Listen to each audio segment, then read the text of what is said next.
Easy. I found her Instagram.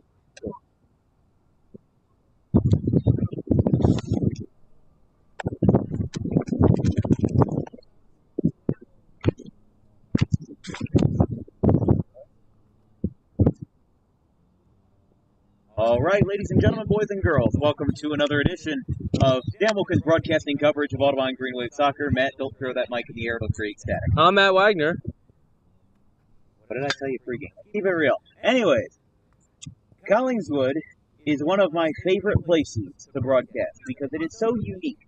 The downtown lifestyle is amazing. There's shops and restaurants for almost an endless amount of blocks, and we're here in Knights Park, listed on the bottom of your screen, not at Collingswood High School. I remember the first ever time I broadcast a game in Collingswood in April of 2022, earlier this year. Very windy, very cold, and I was in the middle of the Collingswood High School track, and I asked somebody, "Where's the baseball field? I don't see one here." They said it's across the street at Knights Park. But this campus of just fields and fields, just encompassed in trees and bushery and nature, is just so great when it's a far cry from these modern athletic facilities and complexes that are just so industrialized. This is blending with nature. There's leaves on the ground as we do start our first day of fall officially. I don't know if you want to call it the fall solstice. Yes, today is the first day of fall, which is probably why the weather is a lot colder than it was a couple days ago. Matt's got his hoodie and sweatpants on while he's drinking a Sonic slushie, so I guess you could say it's two polarizing ends there. But for Collingswood, they are looking to have a new rebirth of their season. They've had a very rough start, 1-5. Their one-win came out of conference, a 9-0 victory on their second game of the year versus Pennsauken Tech, and their most recent loss being to Haddonfield 4-0. So, 4 out of the 5 losses this year have been shutouts. They did score once in a 3-1 defeat versus Haddon Heights. But with Audubon coming into this game pretty much in a very good spot compared to other years, and also with divisional wins, something that Audubon had none of in 2021, that could also be attributed to the fact that Audubon had to play all the Group 2 schools twice, as the sun has emerged from the clouds and basically turned me into a lighting, glowing ball. But regardless, as we get ready for Audubon's 6th game of the soccer season this year, things are starting to settle in. Thomas said he's getting a little more relaxed with his starting lineups, as we'll see in a couple minutes. Players are getting ready on the sideline. They're not as rushed. They're not as nervous as they were before. Even the freshmen, like Ben Cameron and all the rest of the folks down there, they're not as nervous anymore. It's not like it's their first ever varsity start. Everybody's getting a little settled in. Gabe McCracken, second game in a row, he is the starting goalie over Andrew Troe. Let's take a look at the starting lineup presented by DJK Roofing, South Jersey's #1 roofing supplier with over 200 5-star reviews on the web. Get a free quote today at djkroofing.com. For the Green Wave, let's turn the page. Before we put the needle on the record, let's take a look at both starting lineups. It'll be Blaisel France, Hayden Wiltsey, Trent Bannell, Tyler Wiltsey, Terry Herron, Tony Giordano, George Heller, R.J. Homa, Gabe McCracken, as we said. Not Gabe McCracken. Andrew Troe is the starting goalie. There were 2 sets of check marks on here, so I read the one from the previous game, so my apologies. Andrew Troe is the starting goalie, along with Kaina Ugana-Afere and Sean Clark. Now let me pull out this old cellular device here for our Collingswood. Tyler playing? Tyler, did I mention him? We'll see. I believe I did mention his name, but let's take a look at the Collingswood starting lineups as coached by head coach Andrew Crawford. It'll be Thegis Van Laar, Alistair Bartolez, John Lara, Brian Trejo, Maddox Morfitt Tig, Kerwin De La Rosa, Kerwin De La Rosa. Excuse me, let me do that for a third time. You got this. Kerwin De La Rosa Ramos, the goalkeeper. Then you have Elijah Ferguson, Bastion Pizzotio, Ian Lawrence, and it looks like they have a lot more players that are on the bench. But for Andrew Crawford and the Collingswood Panthers, I wouldn't say that they're down and out yet. Many teams have had a rough start to the season and then have rebounded to have a good ending. So don't look at the Collingswood record. I would say that I think it will be a pretty competitive game looking at their last couple of matches. You can have a team that on their win-loss record looks out of it. That when you look at their differential, when you look at their stats, when you look at how the players are doing, I saw their warm-ups and they looked pretty on keel with how Audubon is doing. So I think that whether or not this is a competitive game, I think it will be a true testament to how Audubon will do now that they are in the thick of this 2020 soccer season. From Knights Park here in Collingswood as the Petco subway line, not subway line, the Petco train line runs to our left. You'll hear it a lot during this broadcast, which is another thing that I love about Collingswood, is that you are immersed in the atmosphere.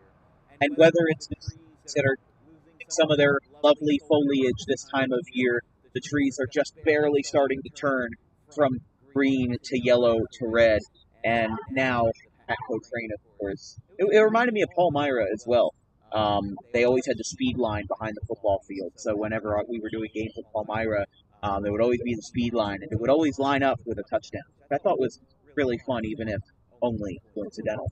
From Dan Wilkins Broadcasting, we're going to mute our mics for just a couple of minutes as the referees go over ground rules, and we'll be underway from Knights Park in Dan Wilkins Broadcasting coverage of Audubon Green Wave Soccer against Collingswood. Actually, looks like we won't be muted for long or at all because we have to get the game underway as the captains convene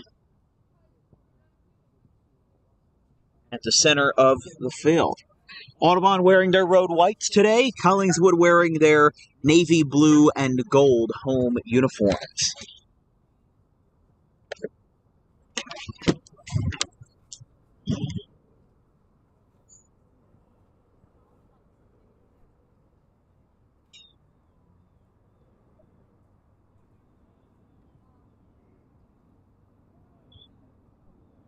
You know, just looking at however many captains Collingswood has compared to the fact that Audubon only has one captain is, let's see, the only captain I see out there. Has Tomasetti always run with only one captain? Okay. Usually two. I guess they're a little short-handed this year.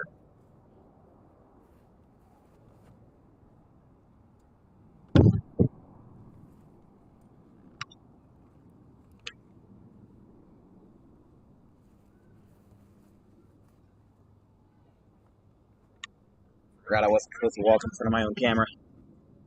Collingswood will take their side. Audubon still meeting in a huddle. This broadcast is brought to you by the Quick Pit Podcast. The first 3 weeks of the NASCAR playoffs are over. And now as we go into the round of 12, starting with Texas Motor Speedway this weekend, Nate and Connor, the two hosts of the Quick Pit Podcast from their studio in central Pennsylvania, will go over all of the latest news in NASCAR, including all of the information you need to know and some editorials and hot takes that might be useful to you along the way. Of course, these last couple of weeks have been very unusual in the motorsports scene. For the first time ever in the chase for the Cup, the first three winners were all non-playoff drivers: Eric Jones, Bubba Wallace, and one at Bristol, Chris Buescher. So Bubba Wallace, yes, at Bristol. At Kansas, his second career win and his first full race one. So check out Nate and Connor's podcast, including on Spotify and Anchor and the RSS.com feed, anywhere where you listen to podcasts. They are there. They're ready to serve you. Speaking of ready to serve you, this game is ready to serve us for 80 minutes of Colonial Conference soccer. Here on Dan Wilkins Broadcasting, the referees get set. There's Trent Bannell, RJ Homa, and Tyler Wiltsey on the front line as they get set for another huddle. They embrace their arms shoulder to shoulder as they get ready for what could be their fifth win of the year if they play their cards correctly. Of course, Audubon's last win was on, Tuesday? Yes. And remember, Audubon switched divisions in the offseason to now be more aligned with the Group 1 schools, like Paulsboro, because otherwise they would have had to play the Group 2 schools every year twice. So that means that... So he's not playing that usually is. Sean Clark. So he's not playing that usually is. Oh. Well, we can always decipher that. I did read off the starting lineup, so I can always relay that information to you. Where's Terry? Oh, yeah, you're right. Here we go. We are underway. Hayden Wiltsey bringing it around town to George Heller. And Trent Bannell sends this one off with a little bit of a collision off towards the center of the field.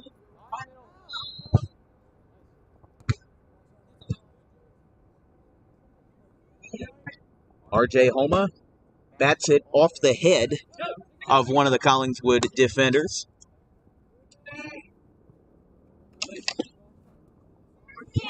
I don't have the roster readily available on me, so they're not off the top of my head yet. So Hayden Wiltsey compliments his teammate, saying that he did a good job there.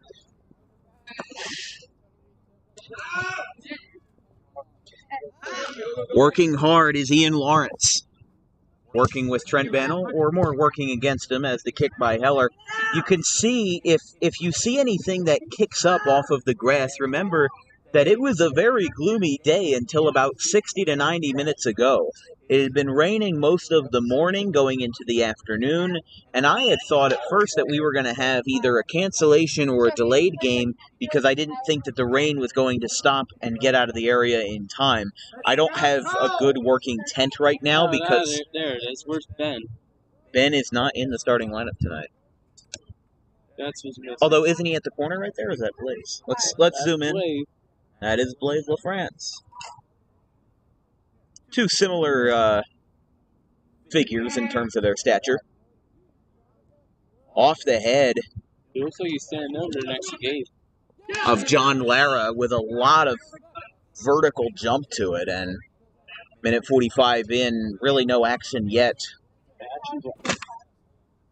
The action will come later, as now lining up for a free kick will be Alistair Bardales, the sophomore. I always say for DWB broadcasts, I apologize if I butcher your name. I do try to ask everybody when eligible and when applicable. That one will head over towards that park bench over there on the right side. It will be no good. Very high kick by Bardales. And now it'll be the Blazer, Blaze LaFrance. It's because Blaze got a haircut in summer, that's why. So his hair's a lot shorter. That one heads out towards midfield, off the right side of the head of Collingswood's number 10, Brian Trejo. Now moving along, Trejo's got it again. Sends it out to number 14, who is not listed. A little bit of side-by-side there. Giordano and Lara now on the far side of the field. Is it just me, or does Collingswood's field feel smaller than Audubon's is? I thought it had to be a regulation size. Does it not? It definitely feels smaller, probably because it is, but...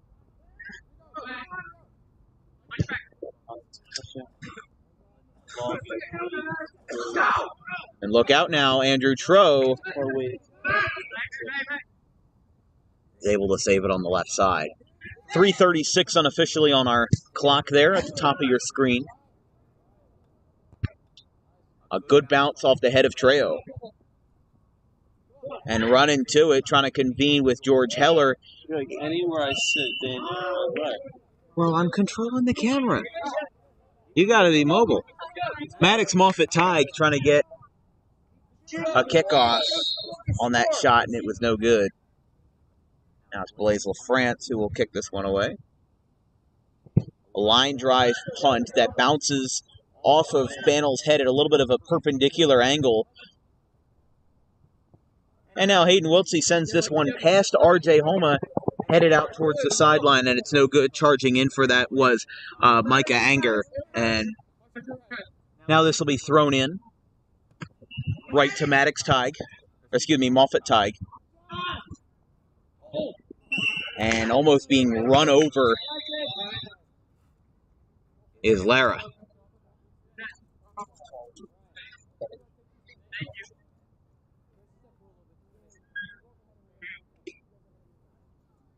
So this will be kicked by Collingswood's number 10, Brian Trejo, midfielding sophomore.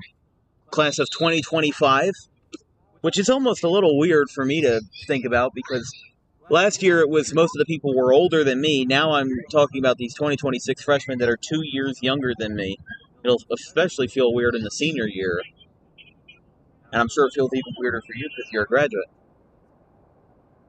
At least just in terms of how time really flies. But here's Trejo with a line drive batted down by Tro. He didn't catch it. He knocked it down and was able to pick it up on a hop. As the Petco steams on through, Tro steams a kick into the air. Sean Clark trying to bring that one back down to earth, and he's now battling hard with a couple of Collingswood defenders on the far side towards the Audubon sideline. Now Sean Clark coming in with a full head of steam, and Trent Bannell brings this one out to Lawrence. Lawrence, one of the team captains for the Panthers, now bringing that one back out to Moffett Tighe. As you can see, a lot of dirt being kicked up here on the Collingswood grass. Also, probably, again, a product of the rain that had recently fallen down here in the South Jersey area. Wiltsey being battled 2-on-1, in part by Lara. Blaise LaFrance sends this one back into contention. Sends it back more into a war zone right now on the defense. Kicked out by Moffett Tighe, headed out, trying to get a shot off. And Giordano is denying him, but he's going to try to set one up, and it's good. Come on. Didn't even try to get to it. Collingswood on the board first with a good setup there. Started off by Moffett Tighe and headed over to Paul Howell. I believe that is how you say that, and it is 1-0 Panthers.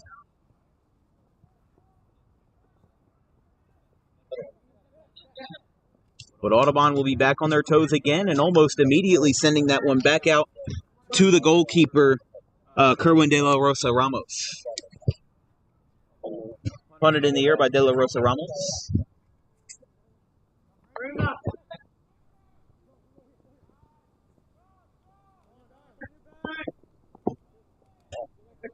You have to realize that a lot of people in Spanish-speaking cultures, they like to use hyphenated last names. They use hyphenated last names to represent the two sides of their family. So De La Rosa Ramos is just a product of having one side, maybe the mom's side, that's De La Rosa, maybe the dad's side is Ramos, and you combine them together, you get De La Rosa Ramos. Sometimes some parts of the Spanish-speaking countries use that as well for their first name. Tony sends this one over the crossbar out of play. I know there's this Colombian baseball player who plays in the Braves organization. His name is Miguel Angel Sierra. So it's two first names, Miguel and Angel, but it's one word. Which is, again, where you get De La Rosa Ramos from. This one's headed out towards you, Matt, and it is out of play. Look out, Matt. And Mark got that one. And Mark fumbled it. That's an E6. Mark Rose is the save. Very good catch. You're lucky I didn't get that on my camera, else you could sue me for defamation. Yeah, somebody scored on the, it was Collingswood that scored on the JV side of things. Very excited. I'd imagine so. You're excited when you score. It was somebody's first goal or something, but...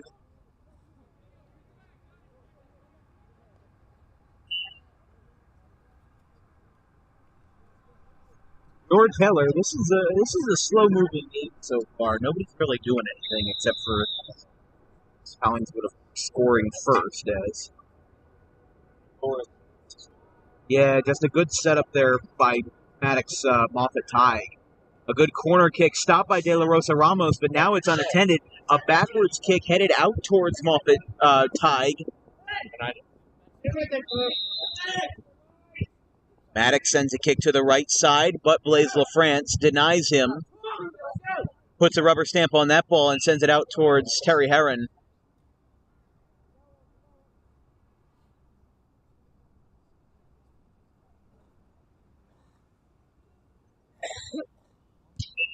And a little bit of a backwards kick there by Lara that goes into no man's land. Unofficially 10 minutes in here in the first half. 1-0 Collingswood.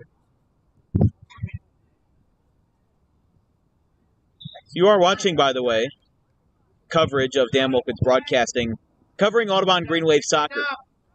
If you have any questions or comments about today's broadcast, drop me a line at D-A-N for Dan, Wilkins, W-I-L-K-I-N-S, show, S-H-O-W, at gmail.com. Any sponsorship inquiries should also go to that. We would like to say that for $50, you can get a sponsorship for one sport. For soccer and field hockey or soccer and baseball, you can get two sports for $75 and $125 for all three, and maybe a little bit extra out of your reservoir for maybe a little extra in terms of recognition. As in, you can get like a DJK Roofing a segment. You can get anything you want, really, if you contribute to our product that we give to you. Over 10,000 views for baseball in 2022, and we are a quickly growing online broadcasting business. So, hey, want to get into the business? Drop me a line. That's kind of sending it out to De La Rosa Ramos. You love saying that name. I mean, it's fun. Nothing against him. It's just a fun name. Trent Bannell, out to Tyler Wiltsey. Trying to get that out is number 6, Paul Howell.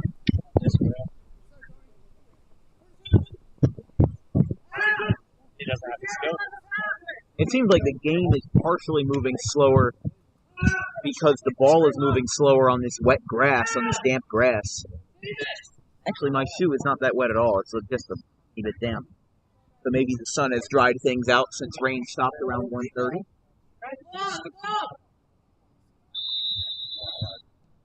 Thrown in by Lawrence. RJ Homa convening with Collingswood's number 15, Micah Angertz. Tyler Wiltsey trying to get it out, and he does. Well, not trying to do that, but that'll warrant a corner kick for Collingswood.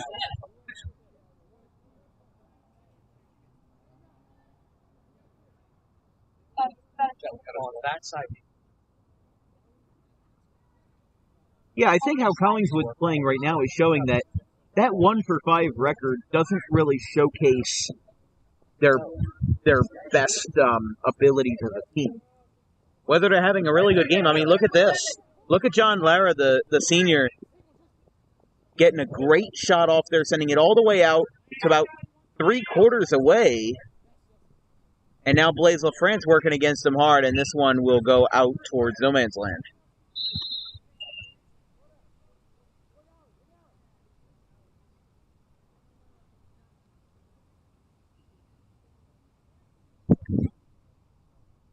One's knocked down. Terry Herron sends this one to outer space, and that'll be out of play. Maybe not to outer space, maybe halfway across the JV field. One of the JV players for Collingswood actually picked the ball up while it was still in play. Kind of working maybe three against 1. He's outnumbered, and now the ball heads back into Collingswood's possession. Headed out for it, number 15, Micah, and close but no cigar on that one. That one's headed out towards the Knight Park access roads.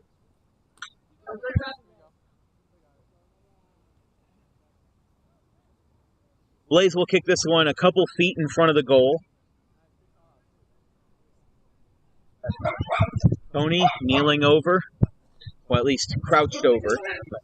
Stopped by Maddox Moffat-Tig. Basically gets stopped in its tracks.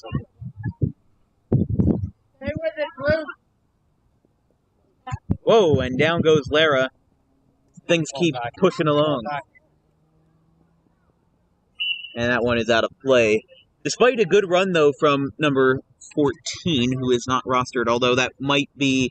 Let me check my mobile roster. Of course, this is when my phone decides to not recognize Face ID. Here's George Heller having a bit of an altercation with Micah. He tries to get this one out. Bannell to Heller. Now that one's over his head. He has to take a couple steps out to get that one. Now it's stopped. Holman's got it again. He's going to dribble the ball a little bit. Now he's met again by Ian Lawrence, who gets to the corner. And now off of Trent Bannell's shin, takes a curve to the left. Coney's trying to keep that one in. Bantle right on the line, 15 versus 15. And George Heller up in the air with a straight curve down back to earth, picked up by number 14, who is Elijah Ferguson. And now Tony Giordano bangs that one off of his right shin back into business, as here's Hayden Weltsey working hard. That ball is sent out by a Collingswood defender, but it's off to the right side, and now finally the contest is over and they keep that ball from being any trouble. Number 3 on that play, which is listed as Rigo Salazar. So that will be kicked in by Tony. It's like Collingswood scored again on the JV side of business. How now. A strong kick with a high angle, trying to stop it is Micah, number 15. Micah Anger, Angeher.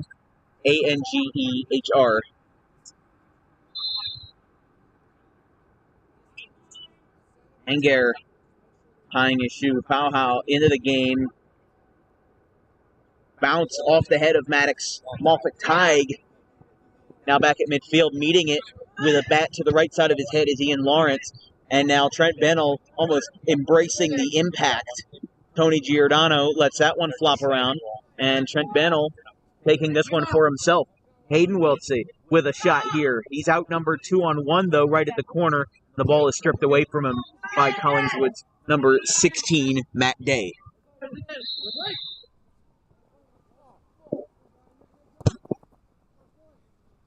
Micah getting the shot off there, and this one, look out! Oh, okay. That was a heart attack and a half right there. $3,000 almost went down the drain. Okay, and it almost happened again. Okay. Oh, Mark's got that one. This will be thrown in by Lawrence. He's got everybody all around him, left and right. He gets a throw right here, straight off with a little bit of curve to the left. Tro's got to get ready, though, because if something comes back to him, he's got to be ready for it. That one is kicked out.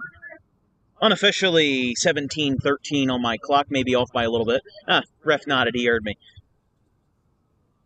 I do make a disclaimer on the broadcast saying that because of stoppages in play, that it may not be entirely accurate because of the fact that I don't have 20-foot hands that can press a button instantly.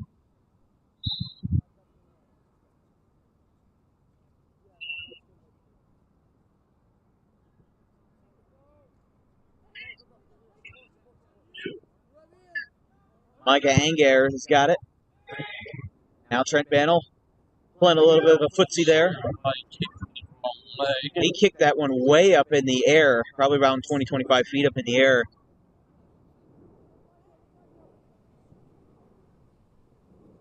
Tony Giordano doing a little bit of a spin and dance like we're at the prom. That one's going to bounce off of Micah's head. Lara waits for it, now kicks it on his off foot, and LaFrance with a little bit of an awkward kick that now heads out to the right side. This will be thrown in by Anger.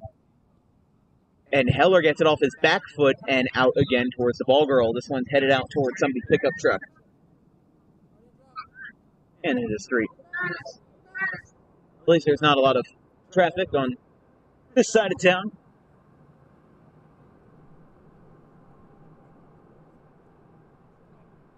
Now that ball's in no man's land again. Wiltsey approaches it very cautiously. And that ball is out towards T-Set and Morrison.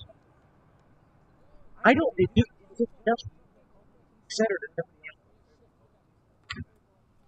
got to grab your first. I was asking that if I'm in my personal. Everybody calls it. Yeah. If I'm in my broadcasting voice, you can kind of tell that maybe I'm speaking to you in terms of a conversation. Keep in mind those mics are always live, so anything that I speak to you personally or not is a something that's going to be picked up on the broadcast. So Lawrence deflects it off of his right shoulder, gets a little bit of a downward angle on it, and the whistle is blown. That one must have just gotten out of play. A couple lawn chairs here and there to my left and right. Those taking in the game today have bundled up in some capacity as De La Rosa Ramos lets that one go to his left. Some folks wearing some more heavier layer clothing. The reason why is because it's 66 degrees right now in Collingswood, with wind blowing to the northwest, which is probably towards the direction away from the goalpost at 9 miles an hour. Humidity is also not that great, and it doesn't help with the fact that there's sort of ominous clouds that are overhead. But we'll see what goes on. We'll see what ends up kicking. And that one, speaking of kicks, will head out towards the Collingswood sideline and towards head coach Andrew Crawford. This will be thrown in by Heron, who's got a good curve to it, off the head of Tyler Wiltsey. I mean, this one keeps staying in the air. It's like you're playing hacky sack. It's out to De La Rosa Ramos.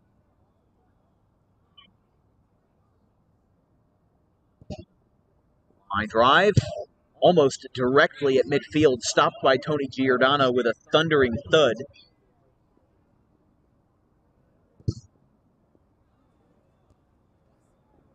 Bannell stops the momentum on his left foot. And there's our good friend Ben Cameron. Now off of Kina. Cameron is into the ball game. And Homa stops it with right foot. And it hit somebody's car door, somebody's Prius. Let's be honest. And that one just gets out. What, you're anti-Prius? It's a good hybrid. If I didn't have so much equipment on me, I would get a Prius. What? I don't think it's that bad. We're like, if I wanted an electric car, I would get like a Chevy Bolt, not a Tesla. I don't like Teslas. They're nice and fancy and all, but Chevy Bolt does the trick. It's okay, when I get a Tesla, Yeah. Maybe that's because I'm not the biggest fan of the guy behind it either. So, regardless, let's get back to the action with 21:46 unofficially. This one heads out up towards the center circle there. Hayden Wiltsey bounces it twice off his head with a little combo breaker out to Tyler Wiltsey, his older brother, as he sends one to Collingswood. De La Rosa Ramos putting himself in the front line of fire, and he doesn't get it.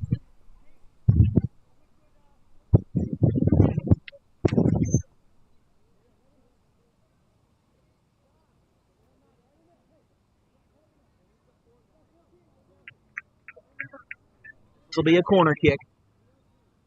Hayden getting ready. He's asking a ref where to go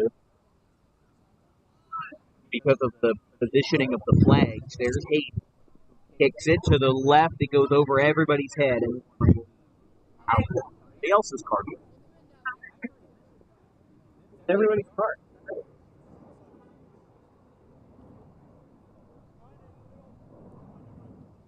I don't think soccer balls leave as much of a dent as baseballs do. No. Some ominous clouds overhead. See with our zoomed out view that those clouds are not really looking great right now. What's that? I think my cars are. Yeah. Me, not you. Because you have equipment out here. Well, we have stuff we can cover it up with, so. Umbrellas? But I don't have a third umbrella. Someone help.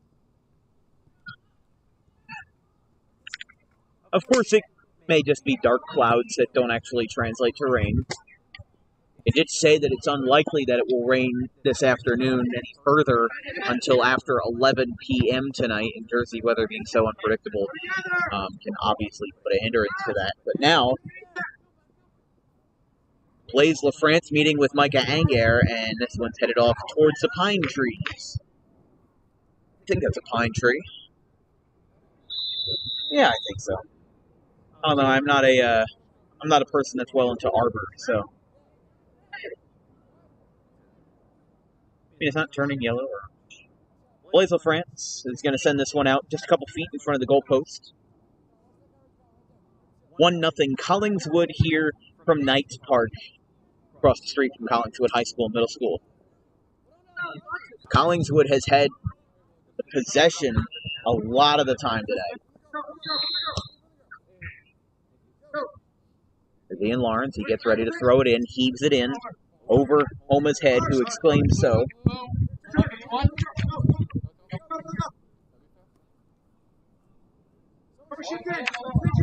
Oh, hold up. One of the moms threw it onto the... Lawrence steps forward, steps back, does a little shimmy, and now sends it over to Tony Giordano.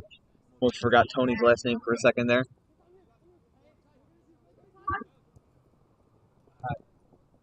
Right off the center of the chest of Elijah Ferguson. Stopped by Tyler.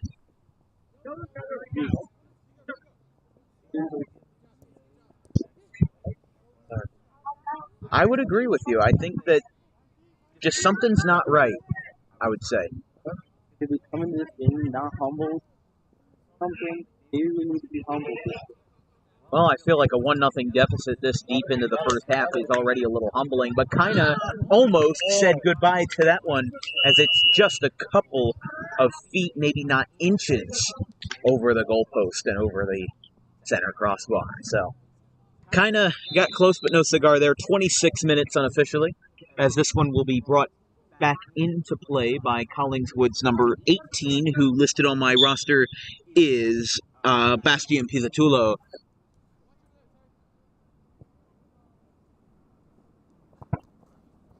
And then gets that off and hits and it goes into the equipment bag. Went straight into my equipment bag. That's awesome. Thrown in by Lawrence. That's funny. It just took a hop and went straight into the bag.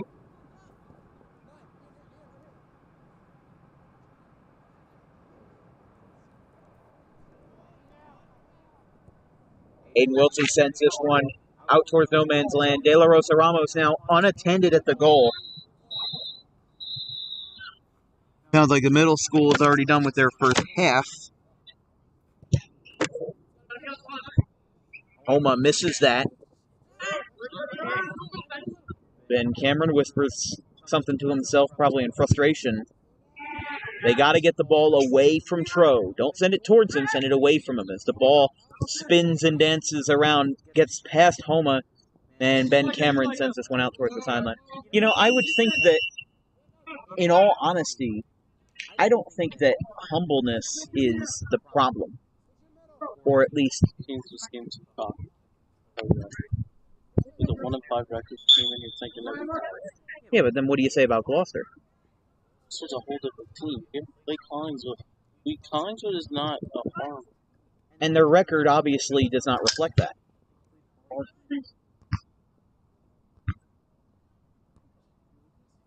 It's pretty much all projects. Oh, look at the collision there between Lawrence and Bennell. Going shoe to shoe, toe to toe. Who is the team that they beat? Pensacola.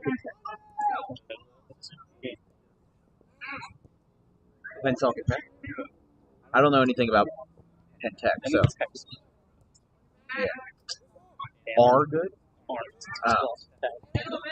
It's like how I was doing a piece on Linnewall baseball and how much they have struggled, and that their first win, or their last win, was against Leap Academy.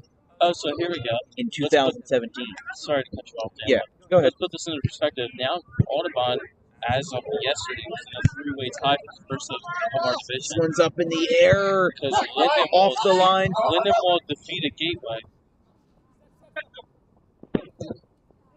Who defeated Gateway? Lindenwold. Oh. He defeated Lindenwold. Yeah. Our only loss this year has been against Gateway, although knowing what's been going on today, who knows? Oh, wait, did they take Tyler out? They are putting him back in. Kind of. It's like they're utilizing Sean Clark. They are, and I think they should. I think that he deserves that. I'm not gonna lie. In a predicament like this, I feel like we need starters. And Thomas said and that's why.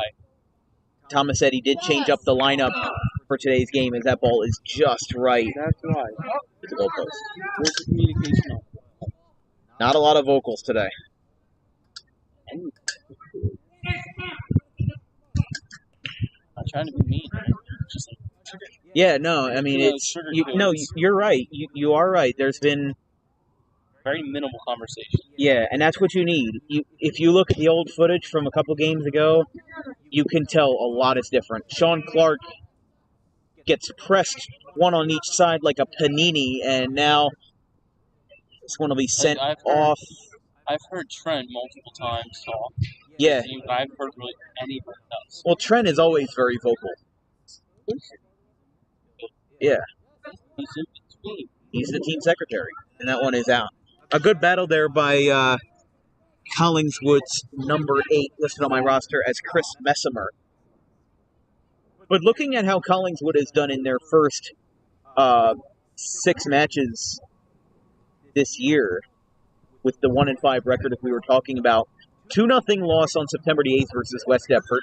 On the very next day, they played on back-to-back days, which is, from what I understand, not all that common. That must have hurt. Up in the air, Tony. Get it off to the side. Tro has to save it, and he does.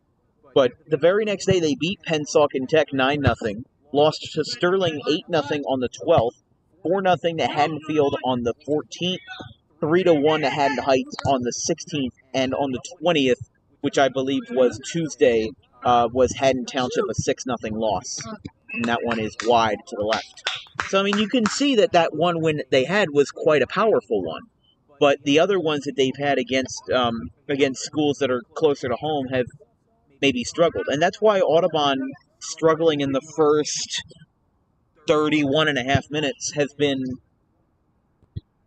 a bit more frustrating than usual, because this is not the normal way that we...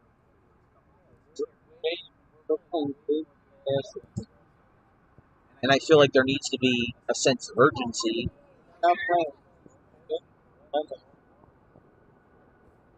I can imagine that Thomas said he's going to have a bit of a stern talking to at halftime. Yeah, kick it out. Yeah. Stop trying to keep it in. Tro taking a wide stance, and to his left. It's no good. A good shot there again by Moffat Tighe. Unofficially 32-07. And like this right here. Pass again. There you go. Subs, some fresh. Yeah. Fresh people that probably some tired folks out there. RJ is out. Hassan Kasik, the Turkish American, is in. Spent a month in Turkey. His family resides. Some of his family, yes. I just remember that he, just before finals last year, bowed out, headed over to Turkey. He actually ended up taking his finals keys, right? Really? They let him do it virtual? I know that there's a bit of a controversy because, not with Hassan, but with the country of Turkey because of how they want it to be spelled. Oh, that one just missed Hassan's head. The name of the country. So, first of all, there's a country in Southeast Africa, Swaziland, that was recently changed. It changed its name to Eswatini. And there's a country in Western Africa called the Ivory Coast that had its name changed to Cote d'Ivoire because they wanted to strip their English roots out, or English colonization roots out of the country's name and bring it back to their French heritage. So what is Turkey trying to change? Turkey has a different story. They're trying to change the name from how you would spell like a Thanksgiving turkey to Turki with 2 dots above it, YE. So it would be pronounced the same, but it would be so that in spellings, whether it was on documents or whatnot, would avoid confusion with the Thanksgiving turkey or with the food. There's a press up on this. Oh, there's a tough shot right there, and Hayden Wiltsey says goodbye. Off of the shoulder of Clark, he has to do a little spin around to figure out where the ball was. Now it comes back down to earth. Tyler Wiltsey. Yeah, come on, Tyler, come on. Send one home. Wow, a lot of contact there. The ball going back and forth like it's in a pinball machine. Hayden Wiltsey getting a shot right off the right side of number 5. Panthers.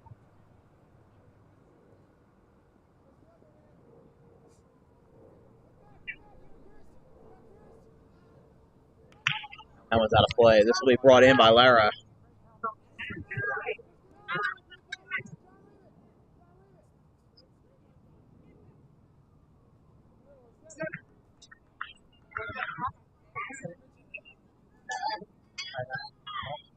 Thrown in.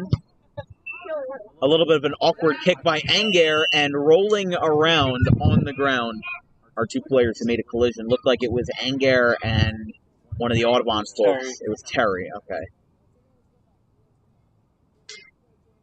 LaFrance will retrieve this one right around the white line in front of the goal. It's probably about 20, 25 feet away from Tro's station. Right in midfield, goes over the head of Casey Cameron, Ben's older brother. And that one rolls out towards Tomasetti and Morrison. And you look at how you can see both of their expressions are quite dull. And that's not a slight against them. That's just kind of a justification for how this team has played so far this afternoon. It's been disappointing. No, just kind of emotionless. Emotionless, straight faces. Yeah. Oh, De La Rosa Ramos got caught up in a little bit of traffic there and is able to escape it.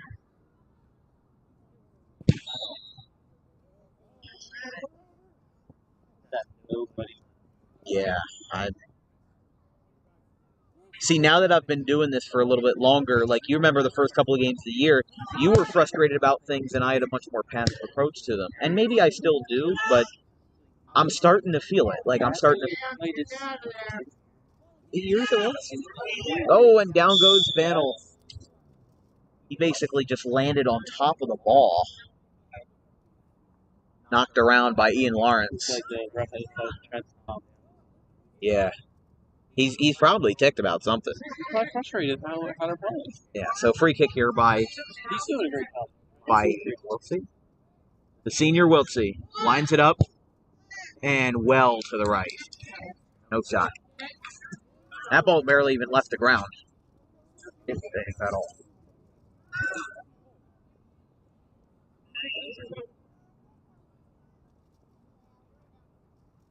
They'll try to get back at it here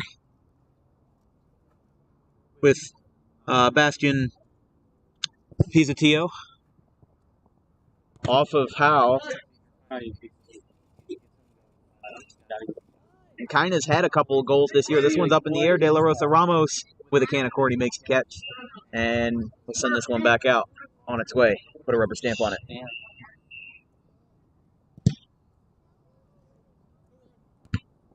Off the left peck of Maddox Tighe. And Tro is able to stop it in traffic. See, Collingswood is being more vocal than we are. Yeah. Usually, if Tomasetti's saying something, you can hear it from here.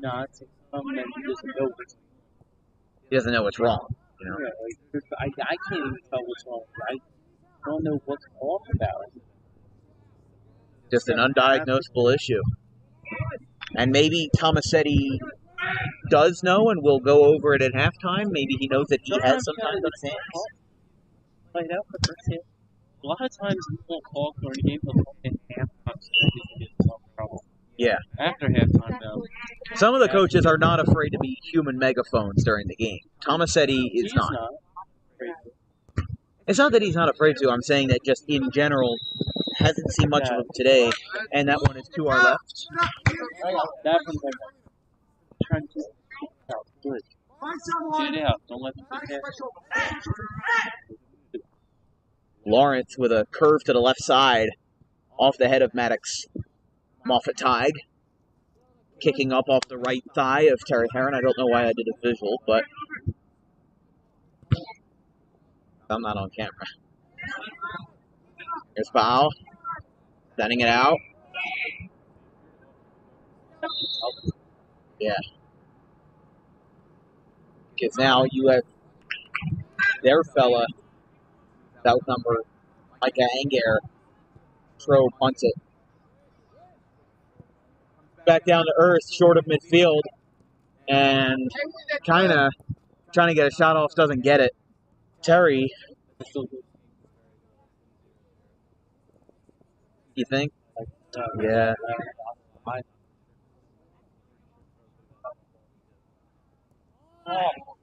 But just simple, maybe not simple mistakes, but mistakes in the end, whether trivial or not, they cost you. That was loud. And there's another one. And there you go. All right, we'll stop our progress as the game has took a turn that is unexpected, to say the least. 1-0 Collingswood after 40. We got 40 left to play. Give us 10 or so. We'll be back for the halftime report in the second half of Audubon Green Wave Soccer at Collingswood here in beautiful Knights Park on a absolutely, maybe not visually gorgeous, but temperature-wise, a very gorgeous Thursday afternoon. We'll be right back, folks, here on DWB.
And I knew it. Gabe McCracken is in goal. He is? Yep. Looks like it. I could have proved that. What reason for it? We're back in action. Tomasetti had a chat with his guys, and it seems like there's been a couple changes. Gabe McCracken will be the goalie from here on out tonight. Well, not tonight, but the clouds are so dark it might as well feel like night. But here from the Knights Park as the Collingswood coach, Andrew Crawford, rides off. This is to go. The Collingswood head coach is just taking off. Oh, I don't know where he's going. He's going home. On the front line is Lara and Lawrence. Where's he going? There's nobody on the Collingwood side. You know what? He might have parked it at the restroom. I don't know. Period 2 of 2 starting. The ref called for the captain, and we are back underway. 40 minutes in, 40 minutes to go. This one's taken in by Elijah Ferguson off of Collingswood's number 8 as the wind really picks up. And Come out strong. yeah, I feel like they needed that rest. Maybe they were tired. I don't know, but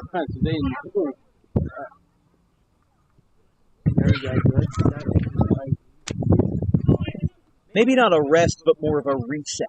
Maybe it's hold on. Right. Oh, yes, the red lines right along there. Well, yeah, you can. It's just blocked by the umbrella. Harry Herring falls to his rear end trying to save that ball.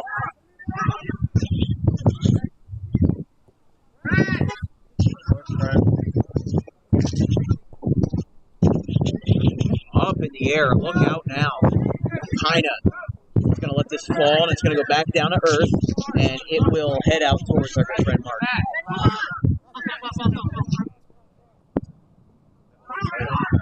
Yeah. But you take what you can get, right? Yeah. He takes shots. He does. Fine. Hey, that's fine. So, Collingwood goalie De La Rosa Ramos is wearing number 12. For that. Because I thought you could only wear 0 double He has a pink shirt. Yeah. Oh. And I don't know, Andrew maybe Crawford he has might- arrived back at the scene. Must have just gone to use the lab or something. Hi, mate. What happened, sorry? I would. Excellent. I like it. I like Irish. Accent or German. Well, you're Irish. And Oh, what a save! oh, De La Rosa Ramos. that was amazing. At least he died. Game recognized game right there. Even if it's against us, that is quite the save. The He wind smacked carries that one over his head. Smacked it. Messimer, Off the goalpost. Messimer, and Fennel takes a hit to Somebody the give him back. help. 2-on-1. He's got no help, and he is taken down by De La Rosa Ramos. And now we have a 3 people by himself. clock is stopped at 42:47. Player is down for Collingswood. He is grimacing in pain. Might have strayed or rolled or something. Now he lays on his back. I can't tell who exactly that may be, but he is being attended to. Doesn't seem like coach really is caring. He's not even coming out.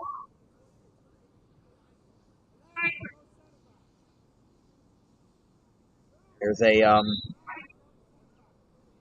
John Deere cart that's going to attend with probably the athletic trainer and some other folks that are going to help him out as an injury situation here, 42 3/4 minutes in, just starting the second half. A Collingswood player is down on the far side of the field. Let's give props to that dog over there. During it. What dog are you looking You don't see it? Let's see. Oh, the dog.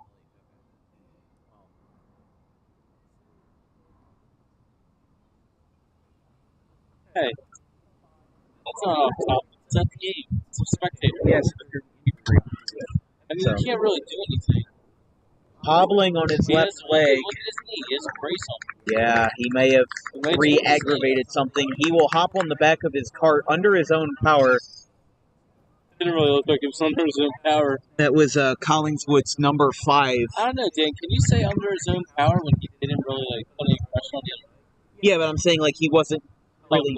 I mean, he was not far from him. Yeah, that is Fujis Van Laar.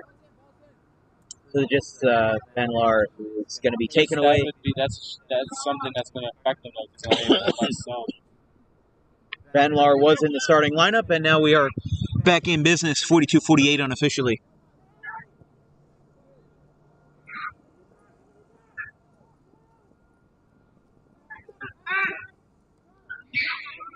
This will be thrown in by Blaise LaFrance, rather by J.J. Stockland, excuse me.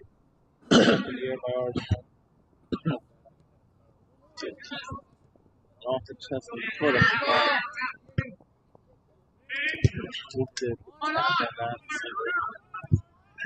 Tony off the head of Kinda. Second.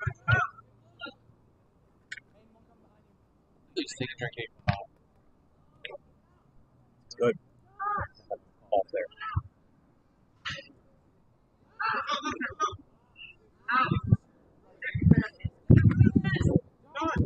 Up in the air. And hit it out for Mark. Hey! He's had a couple of saves today. Put him in his goalie. What? He's starting goalie. Ben Cameron skies that one in off of the head of two different Collingwood players. Yeah, like I said, like a panini press. Gabe picks it up with ease. Ken Corn. Stop using that reference. Well, I've explained it to people. Yes, here. Find a soccer term. Make a soccer version. Can of beans. Can of beans. Bush's baked beans. Bush's baked beans. Good, Ben. That wasn't. That was a.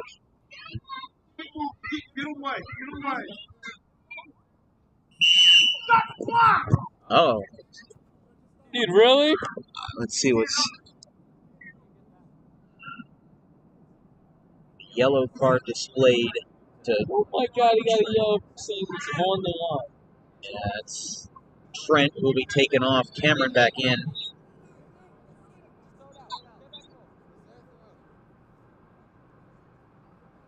Wait for the clock to resume.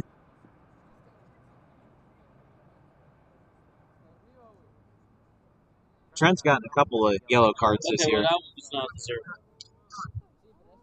The ball, he called the ball out of bounds, but it wasn't out of bounds. You cannot do that. Doesn't matter if it's out of touch, the ball is truly out. I do agree that was a bit early. Dude. That's just a regular. I don't understand that. How do you pull it out of bounds and then when it says it wasn't out of bounds, he wasn't saying anything hurtful, right? No. That's what I'm saying. Great job. He was making a remark, and who knows if there was something that was said beforehand, but I didn't hear it. I didn't hear anything. I didn't hear any person. I didn't hear anything. I heard one about 20 seconds. Yeah, but that was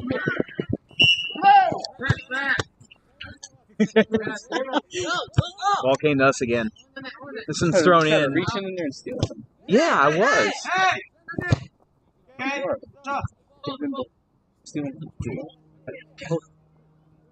Hey, it's a comparison. Knocked up by, or knocked in the air. Batted down, back to Kinda. Stop. No.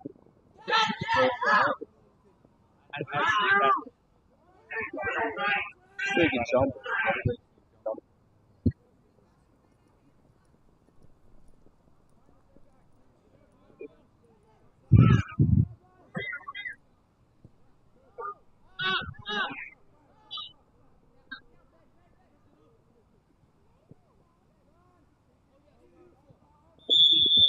Oh, and a collision between the goalkeeper and a Collingswood player who seems to be hurt again. A second injury for Collingswood here in the first minutes. Very crucial for Collingswood. That is John Lara, forward sophomore, who seems to get up okay. It's Collingswood scores, guys. Yeah, they for seem JV, not for all. For JV, they seem to be having their number so I far. haven't heard a lot of this. That's not right. No, they're still going. Okay. They just haven't scored. They have not.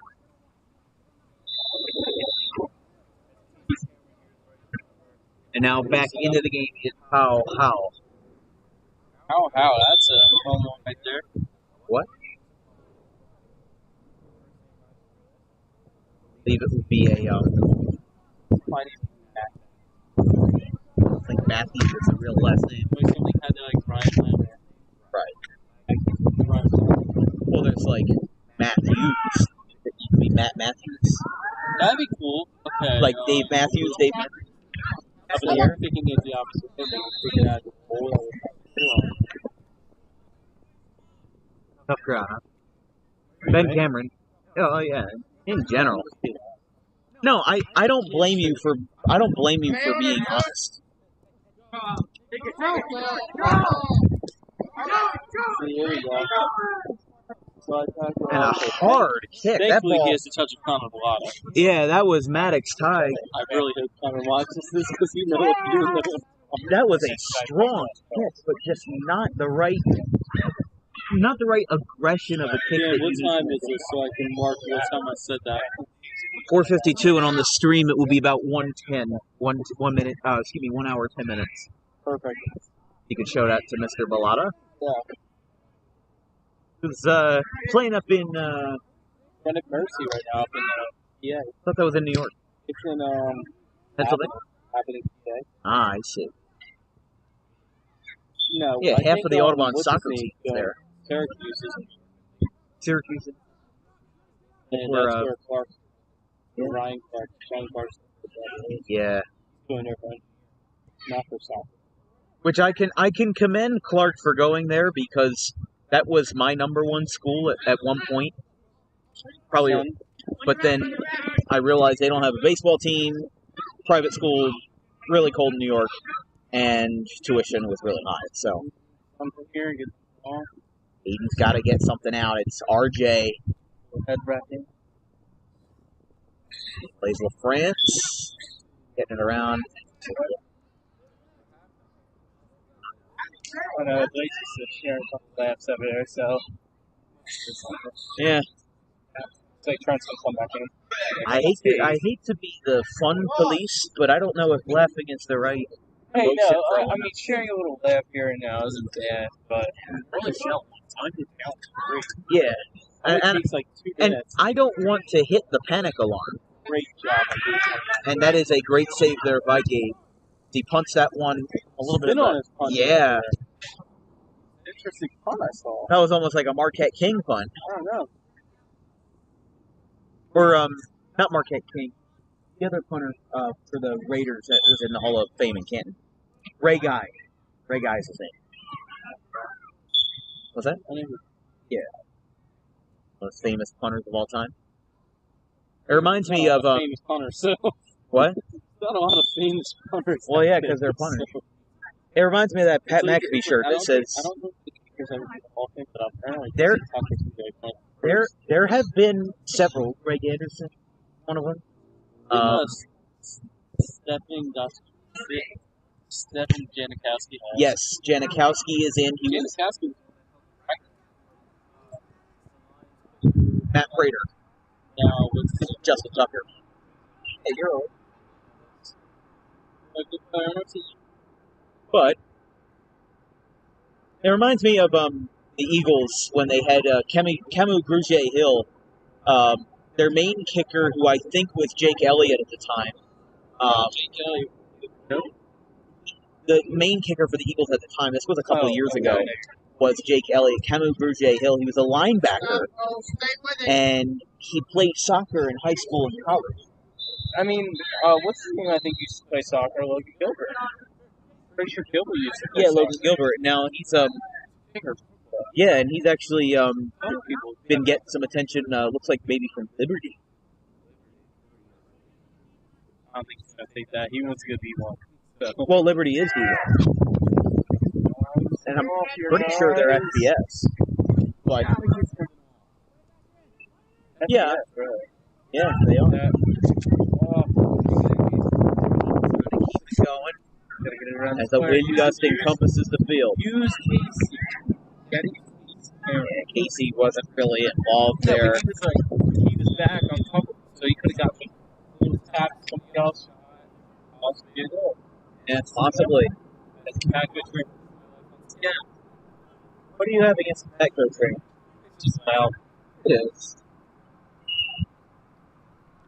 Feel bad for people that live here and have to get a bed while that's going on. Oh my god.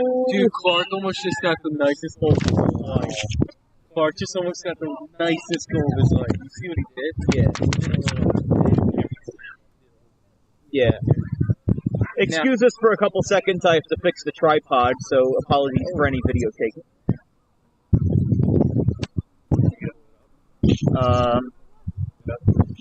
It's a bad leg. That's what it is. Much better. Oh, looks like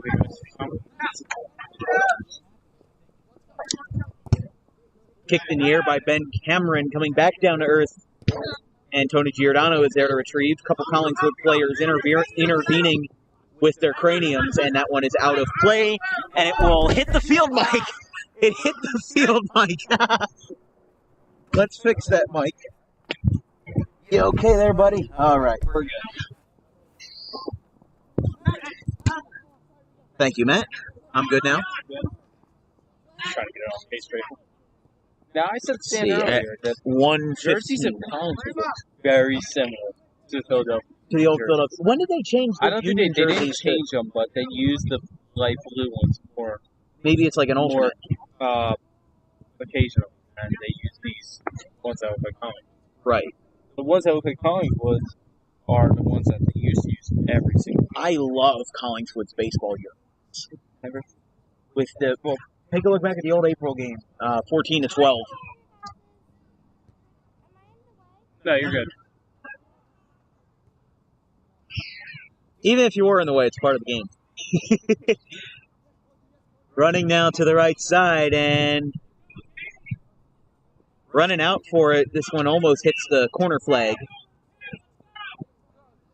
Approaching 5 o'clock local time as the clouds are moving over our heads without a drop of rain to say anything for it.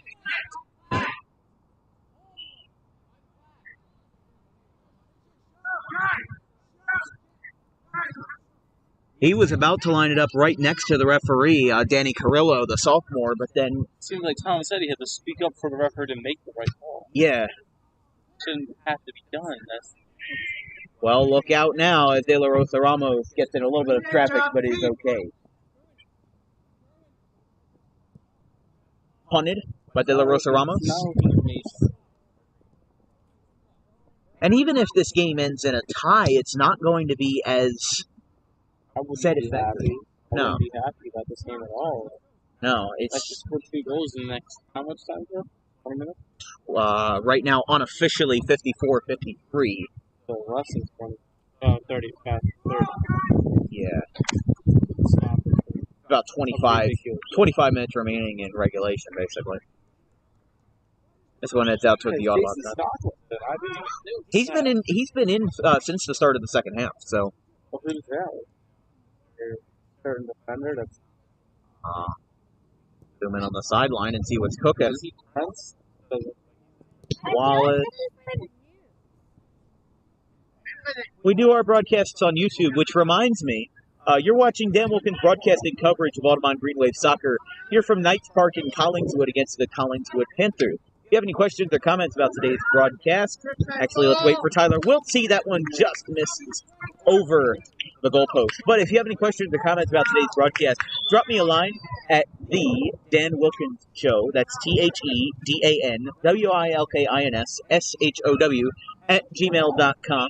And any serious sponsorship inquiry should also go to that email. $50 for one sport, $75 for two, and $125 for three. Maybe a little extra for some pre- or post-game coverage with a little extra prominence to it. Like we're looking for a sponsor right now for the player of the game for when the Green Wave win, when we do our game interview at the end of the game.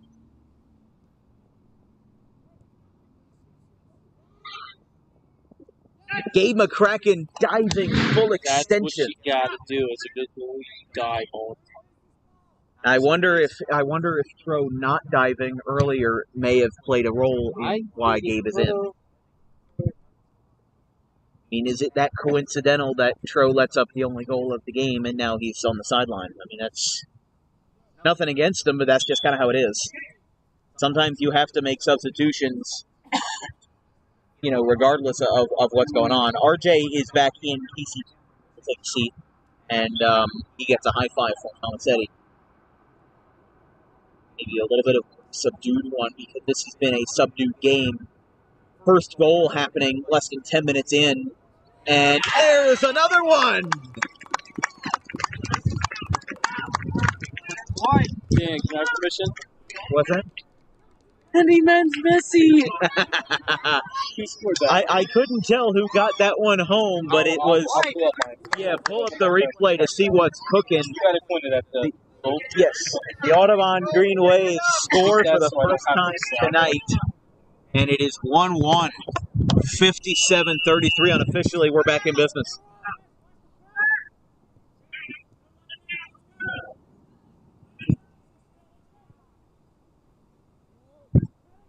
Okay, kind of headed it in. Okay. Yes.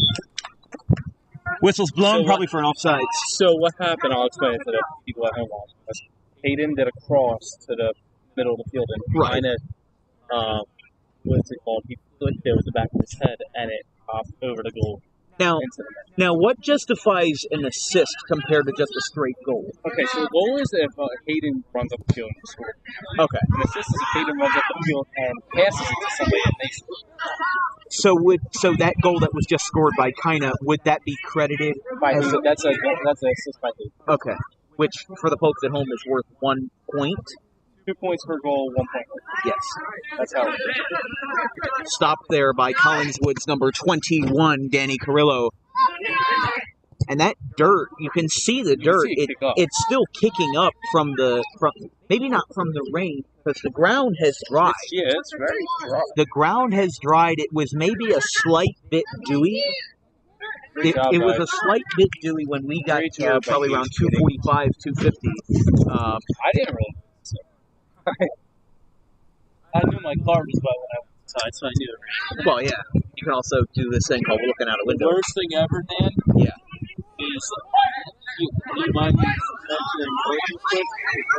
Sorry, I couldn't hear you there. What were you saying? I'll wait till they calm down. Okay. So that you got a little... In case something happens. Yeah. Collision.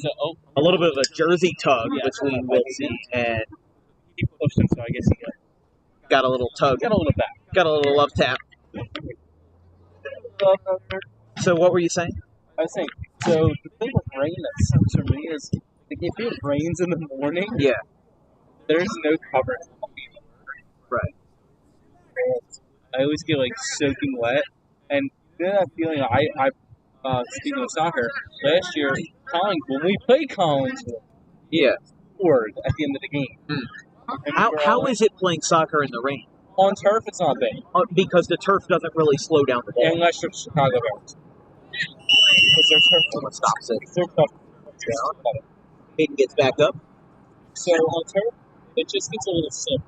But on grass, it gets like stuck in the ball. Oh yeah. So it's harder. I mean, look at the stuff on my shoe.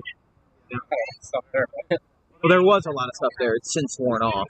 I don't know if it's bird dropping or what. Yeah, just like that Phillies game. Ah, yes. The mustard. The first ever Phillies game I went to, I thought somebody threw a mustard packet at me. It was actually bird droppings. That was awesome. De La Rosa Ramos trying to get caught up in some traffic, or he's not trying to. He's kind of been pushed into that situation. And Tyler Wiltsey sends this one out to the corner. And Hayden I was Wilson confused on that right there because it wasn't out, and the Collingswood player didn't seem to try to keep it in after. He just kind of conceded. Tyler shielded it even after the Collingswood player ran away. Right. Here's Hayden. Lining up from the corner. He gets it ready on the right side of your screen, and no, it is smothered. It looks like it like a tapped baby off, in its mama's lap. it looks like it tapped off Tyler's wrong way, maybe. Might have. It looked a little awkward on my end, but now Blaise LaFrance sends this out into no man's land, hugging the line, and again, that was a little borderline. It looked like maybe it had not crossed the line yet by the time. I mean, it would have. It would have. Eventually. Ooh, as now kind of knocks that one off of his right shoulder. Also, by the way, we won't be seeing Pat Gallagher for a little while. Unfortunately, he suffered a concussion, just like his younger brother a couple weeks before. I was going to ask what happened to him. I didn't notice him here. Do you know when it happened? I saw that his mother, Rebecca, posted something about it on Facebook a couple of days ago. I don't know when it happened. Oh, no. As now look at Collingswood charging. This one is a slippery slope and a Great save by Gabe, who lays down on top of the ball and stops the threat. Oh, no. Oh, no. Yeah. He did mention the other day to me the Gloucester game. Yeah. I asked him why he didn't play. He just Hamstring. Okay.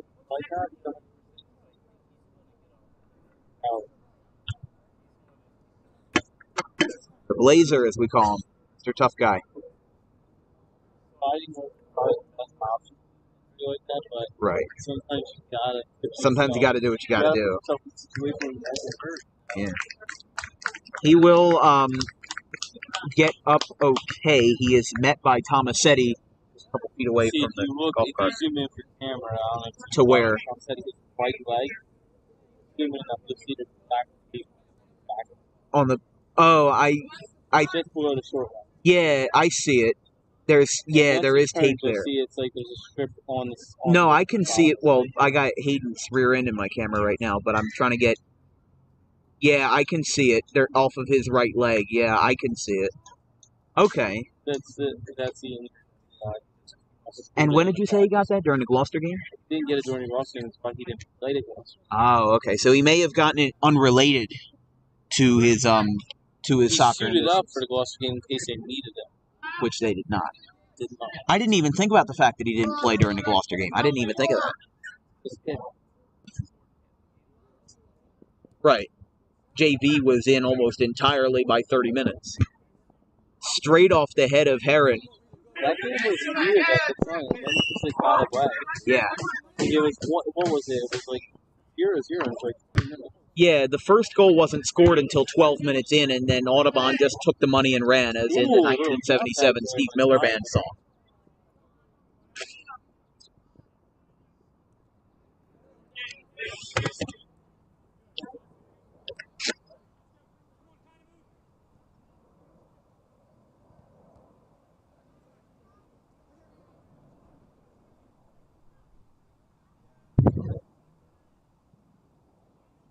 See, now you think I always play a little more, not faster, but would have been more in practice.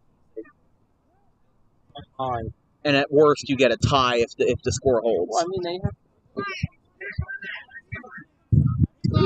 I forgot about overtime. Yeah. It's also a conference. Yeah. Like, didn't Audubon tie Woodstown? Well, the hat has came off. The hat has hold. Uh-oh. The hat has... That's not the right word. It's the hat has come off. Where is he? There he is. Yeah. Oh, that's Morris. No, the hat's back on.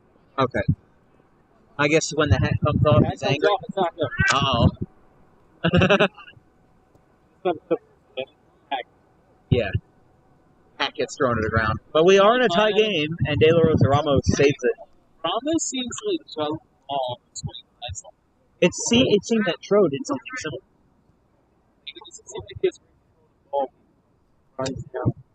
Right. Hello, Umbrella. The Umbrella's trying to get some screen time. Possible setup here. No shot yet. Right up off the shorts area. And now this will be brought back. Look out now. Over the head. A good volley there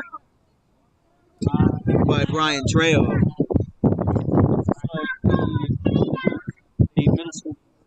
Oh yeah, the middle school game's been over. I don't think they play a full 80 minutes. No, they don't. They play like 60. Yeah, I feel like they play 62. Not 62, as in 60, comma 2. Well, some folks cannot make the clarification out there. Gabe McCracken running in hard, and he saved it. Against. Can't really have offsides if you're a defense. Oh yeah, that's true. I'll see how you can get offsides. I guess. They play somebody else tonight at 7 o'clock. Yeah, their first night game. They're on the top. Oh, but that's night game. It's first 16. Why? So, Christmas Eve. Look out, Miss Wallace. I mean, I would have to get my ugly sweater out of the attic and everything. I think Dan maybe pop out there and film it. I don't really have the time, but Well, maybe. I'm very excited for the boys' night games as well because I haven't really tested my camera under the lights. How do I do that? I mean, it'll be fine, right? Oh, that's the JV game. Okay. 66-31 unofficially, by the way. Right about here, I know my finger's going to cover the camera, but right about here on the top of the camera, there is a light, so that if it's dark, there is at least some light produced as if it was like the flashlight on your camera. Ooh. RJ Homa getting a little jiggy with it. Popped off the head of the Collingswood defender. Man, oh man. Looks like Tyler.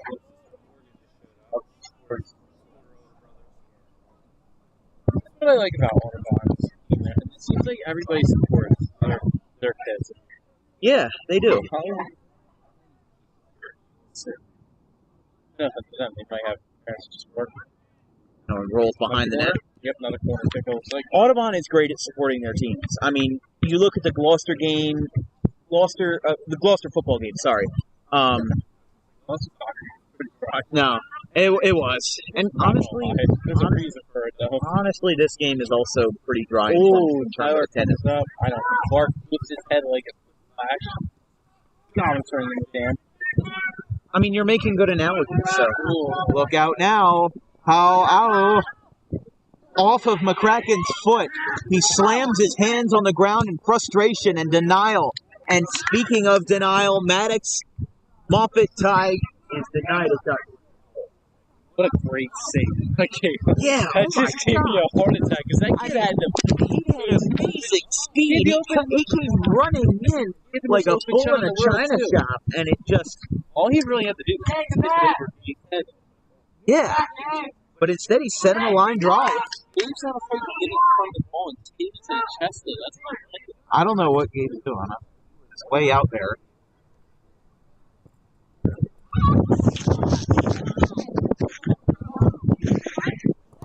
Good Clark.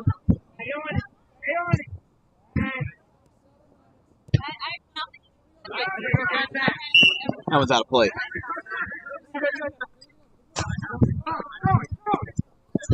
Yeah, this game is switch back to the other side of the Why's that? yellow card. Oh, yeah. I don't know if you noticed or not. That's why they switched them. That one is As that over. ball is literally gone. It hit the Ford Fusion. Is that a Ford Fusion? Looks like it. Ford Focus, maybe? Focus or Fusion. They look the same. They're interchangeable. They literally look the same. They do.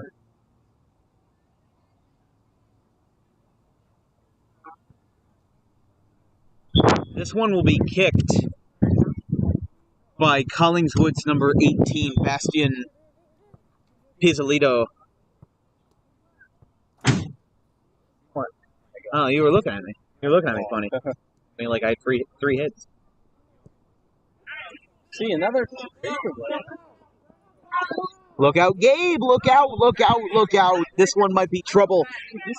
Oh, and Owl gets his glasses knocked off his head. This kid just has some fast speed, dude. Collingswood has a lot of fast guys on their team, and I can have some great respect for that. But yeah, Owl got his Yeah, what did I say? Yeah. What did I say earlier about the warm-ups? Yeah. Well, basically what he said. Basically what Matt had said was that, you know, he's kind of lagging back in the runs. He was He wasn't even there when they were doing it. Yeah. It kind of showed that he had a sense of seniority. Tell that. That's something that's Connor Bellata. Connor wouldn't do that, but maybe beyond would kind of lag behind. Yeah. Goalies have different priorities in life.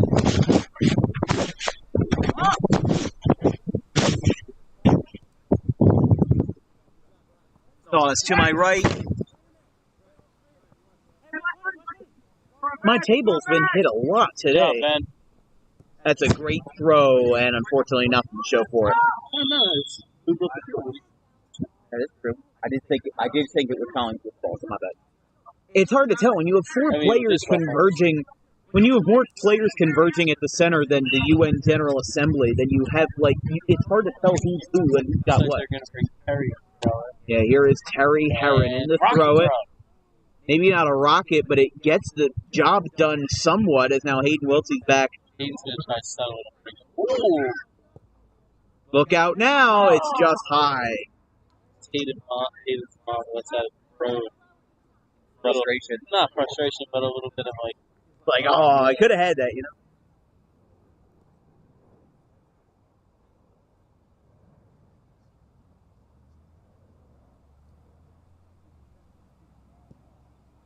great pick there. Not sure either, to be honest with you. That ball stops just in time. Huge gust of wind. Collingswood didn't know where the ball was as it comes down. Trejo, the sun glare is right there, kind of. Get it, kind of. Come on now. Here comes Trent. It seems like... Yeah. It seems like the urgency has been turned up to 11, unofficially 72-39. We're running out of time in regulation. And that one is out of play. RJ whipped on it. He points to his jersey. He says, my bad. I can commend a player who recognizes their mistakes and pledges to move on, you know? There are some players, no matter what sport you have, and no matter what sport you participate in. Who's my boy with the glasses? Where'd he go? Pao Ao, he is... Bill. And Audubon JV as well.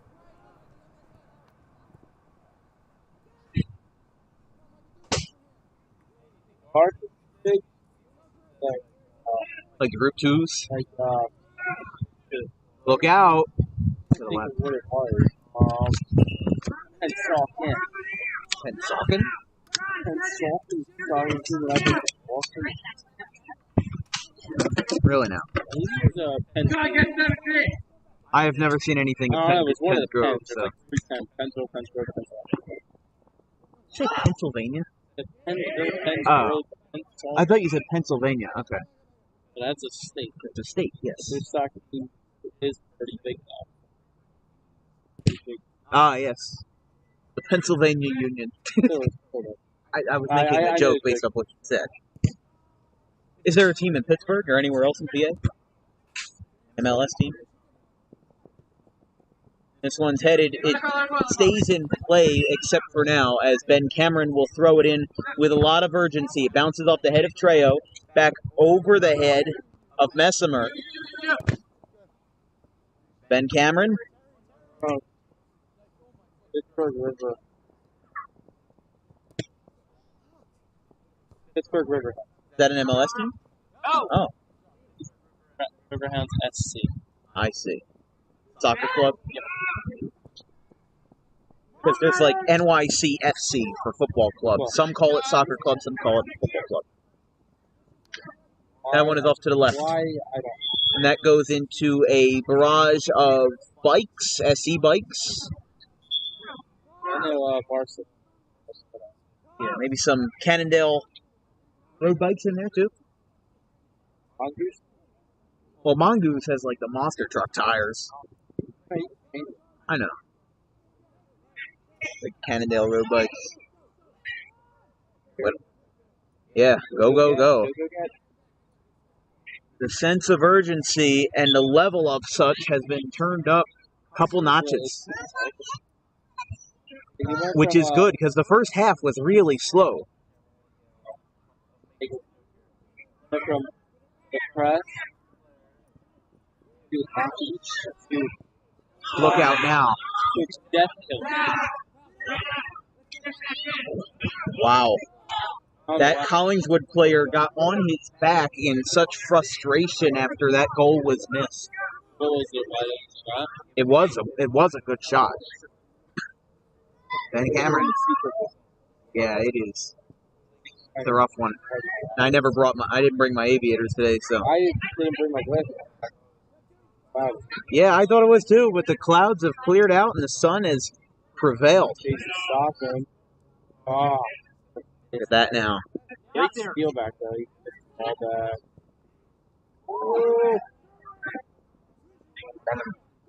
That was close.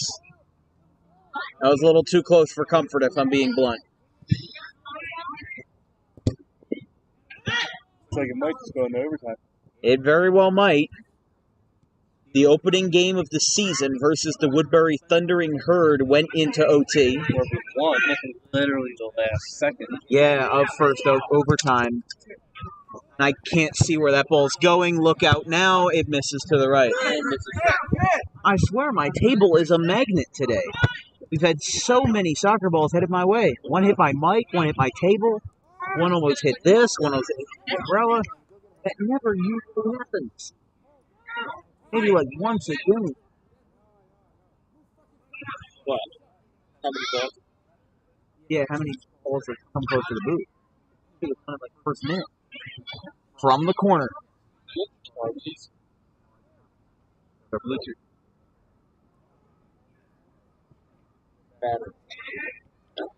But they work fine. I don't know how it does, but it works.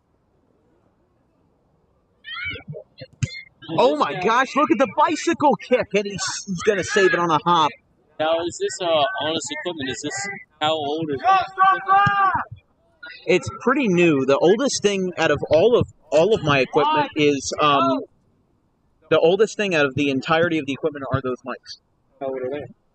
Actually, wait, no, we got new mics because the old one stopped working. So, yeah, Gabe's got that one. I have to think. This lawn chair, red lawn chair, we've had this for like 5 years. Everything else is within the past year. I don't know if that counts. I mean, I still bring it to all the games. It's not equipment. Yeah. Umbrellas in the last year. Kind of near the line. No, I didn't. And Did there's you sat Dan on Tuesday? That? We were racking the D-word. Game. Go up there! Go up! Collingswood continuing to be vocal out there as he throws it in, and it is out again. Well, yeah, I mean, he was hurt. We were So racking the Blazers. The Blazers? Going to come back. no, I think they need to play it cautiously. Kind of way over. Look out. You zoom in at Ooh, the the bench. meteor. He has his leg rested up. Where on the bench is he? Right next to on the Take a look at that next time ball goes out of play.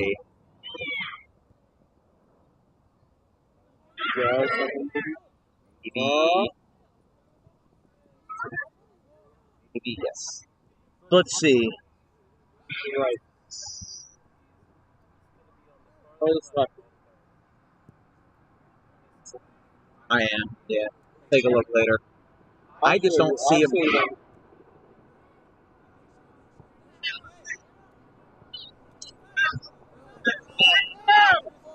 Oh my gosh. Okay, that was bad. I just whiffed on it.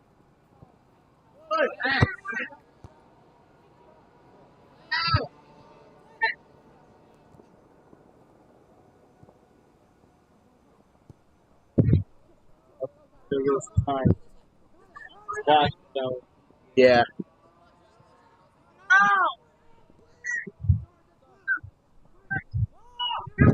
Real sense of urgency now, as our clock has gone past 80, but it's probably off by a little bit because of the injury timeout.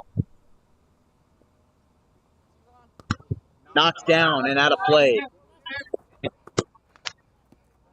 will be thrown in by Micah.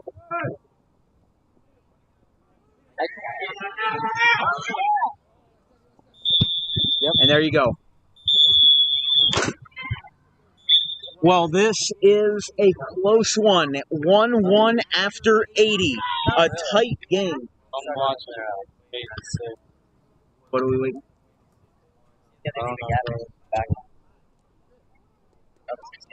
I mean, Crawford's out with his guys. He's meeting up with them. One of them's taking his jersey off.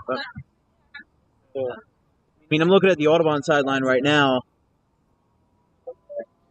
I don't see them lining up. It looks like they're getting drinks of water. If it is a tie, that will be Audubon's first tie of the year. They had one last year. Okay, yeah.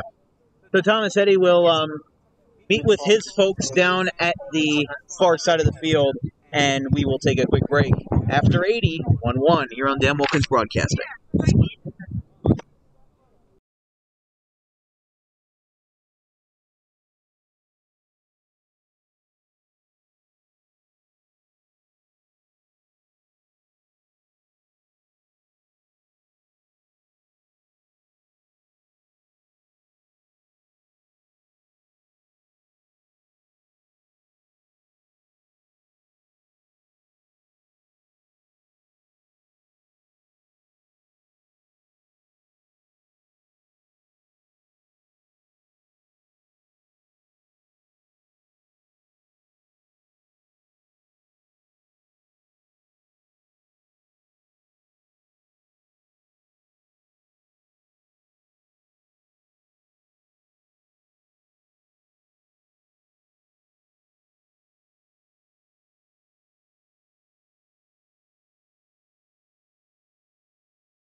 call him by his.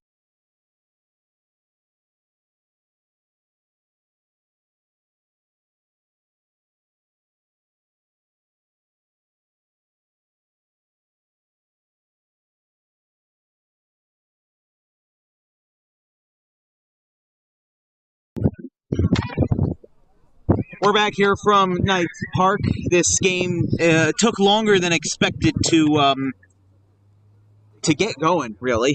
Collingswood scored early, and then Audubon tied it up in the second half after a 1-0 deficit. It is now 1-1, 80 minutes in, 2 10-minute halves will decide the victor here in overtime.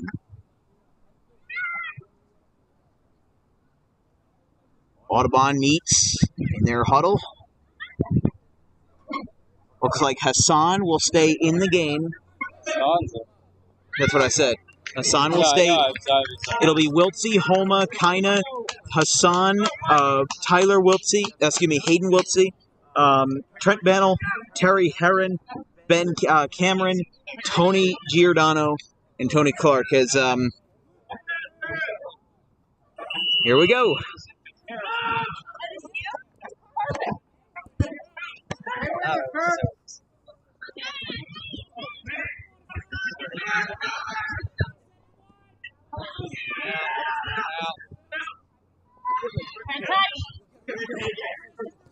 Dirt flying everywhere. A quick throw in by Bennell. Now remind me again, is this sudden death or at the end of 10 minutes? 20 minutes. There's 2 10-minute halves and then it's over if it's tied. Yeah, but Audubon scored 10 minutes into overtime versus Woodbury. If somebody scores by the end of the first 10 minutes. Okay. But it's by the end of the first 10 minutes. So it's not like somebody scores and it's over. Yeah. Okay. It's by the end. Gotcha. It's not like, right. Not that good. American.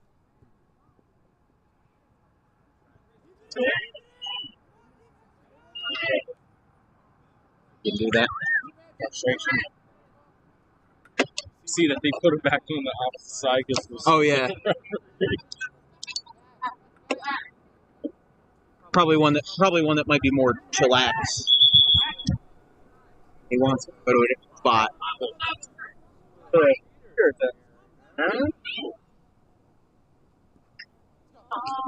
One just immediately went out of bounds as soon as he got it. Where's the ball girl?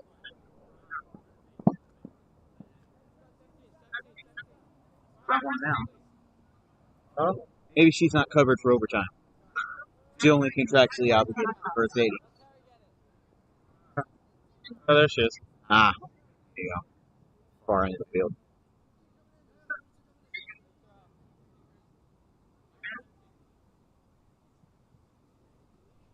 Terry Herron going from way back behind the red line to throw the ball. Like Hayden's gonna. It's a goal! Hey! By Tyler Wiltsey. Dude, he's the one that scored the goal in overtime last time. Oh my gosh! How about that from the corner? Oh, that's it. Yeah, the entire JV team is out. Yeah, I guess so. I guess so. Sometimes you hit the cone, I guess. Usually they do 10 to 10 minutes. Yeah, wow. A game winner on a quote-unquote golden goal. I didn't know they did that in the Colonial Conference, but do we make up rules as we go? How about that? Are you sure that was Tyler? Yeah. Tyler Wiltsey with a game winner. Assist, Tyler kicked it in.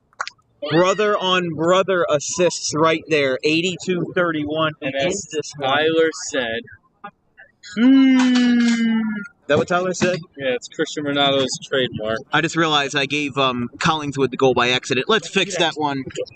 2-1. Audubon wins it, and they keep their good record going. They improved to 5-1 on the season. All right, who do we interview into today? I think the obvious choice Trent. Tyler. We already interviewed Tyler. Something. Let's interview Trent. Some Panthers. Great player. I can't have a mic. Wank.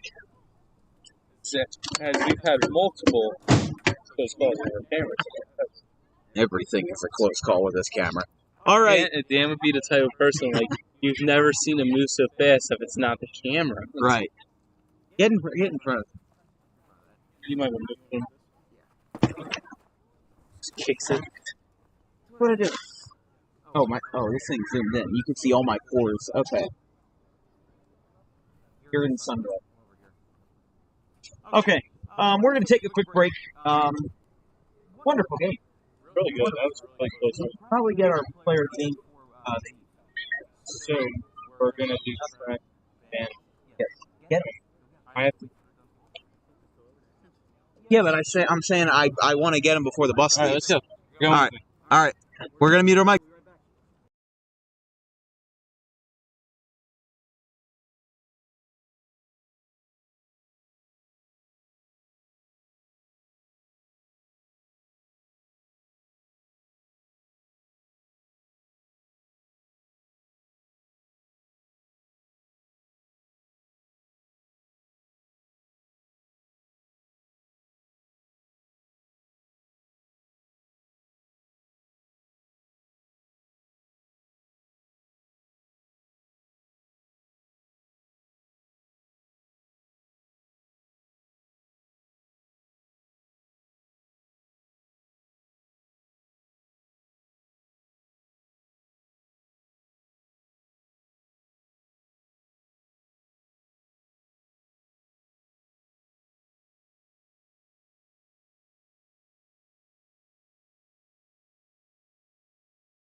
Fellas, act like you didn't see me run. Trent, get on camera here.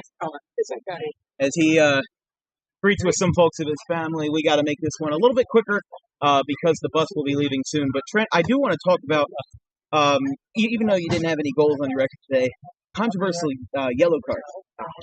I thought that ball did not come anywhere close to the line. What do you think about that? Well, I thought what I said to him was that it didn't go out yet and you blew the whistle, which is what I said.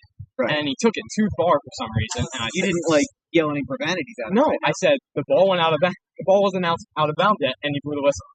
And the ball was not out of bounds. The ball was still in bounds, and he blew the whistle. I don't know. And there are just some refs out there that hard that right out. But huge Wednesday, down 1-0 at the half.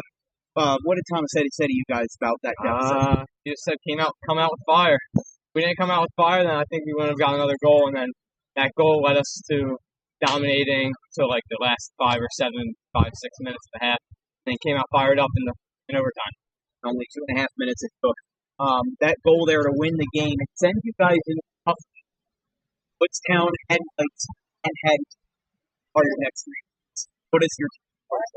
I think we want to come out of it with at least a 2-1 week.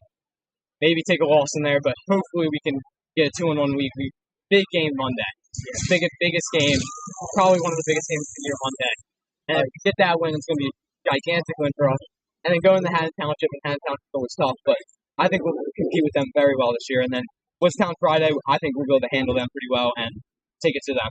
At least you're honest that you can't win every game in soccer, even though that's your goal. That's just part of reality. Thank you, Trent. Yep. 2-1 win for Audubon over Collingswood. You can go meet with the bus before they leave without you. Good job, Trent. This has been the broadcast of Dan Wilkins Broadcasting, covering Audubon Green Wave soccer here from Knights Park in Collingswood. The final score in OT. Audubon gets their second overtime win of the year, 2-1 the final. Like I said, if you have any questions or comments about today's broadcast, drop me a line at thedanwilkinsshow@gmail.com.